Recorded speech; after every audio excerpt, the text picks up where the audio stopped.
संविधानामध्ये सर्वांचा विचार आहे असं म्हणताना काँग्रेस प्रदेशाध्यक्ष हर्षवर्धन सपकाळ यांनी टिपू सुलतानाचा दाखला दिलाय। लोकशाही मराठीच्या विशेष मुलाखतीमध्ये त्यांनी हे वक्तव्य केले। ऐकूयात। राजकारण करत असताना आपलं स्वतःचं एक पर्सनल आयुष्य जगत असताना महात्मा गांधीजींचे विचार आणि विनोबा भावेजींचे विचारही आपल्याला अनेक वेळा प्रेरणा देऊन गेले। त्यातल्या कुठल्या विचारांची आजच्या राजकारणाला किंवा आजच्या देशाला राज्याला गरज आहे?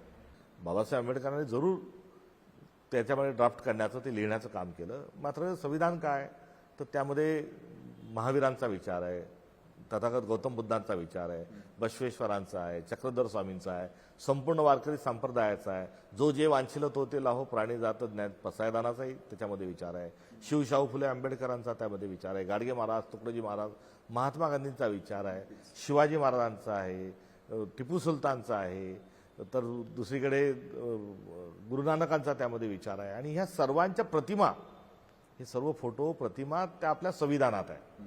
आणि ही संविधान ही आपली लिगसी आहे आणि ही लिगसी आपली परंपरा आणि आपली संस्कृती हे दोन ओळखण्याची आवश्यकता आहे असं मला वाटतं। उपमुख्यमंत्री एकनाथ शिंदे आरोप करत देशद्रोहाचा गुन्हा दाखल असं म्हणाले, त्याला प्रखरपणे प्रत्युत्तर दिले। हर्षवर्धन सपकाळांचं लोकशाही मराठीला दिलेल्या विशेष मुलाखतीमध्ये त्यांनी हे स्पष्टीकरण दिलं आहे। मुख्यमंत्र्यांना नेहमी टार्गेट करतात, तर मग दोन्ही उपमुख्यमंत्री आपले लाडके भाऊ आहेत का? बिलकुल नाही।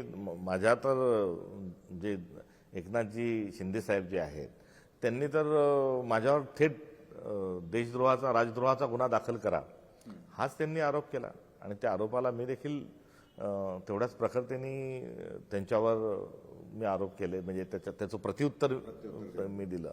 त्यामुळे ते तर एकदम थेट म्हणजे त्याचा हास्यास्पद होतं की राजद्रोह कशाला करतात आहे। लोकशाही मराठी ऐका, पहा, जागरूक रहा।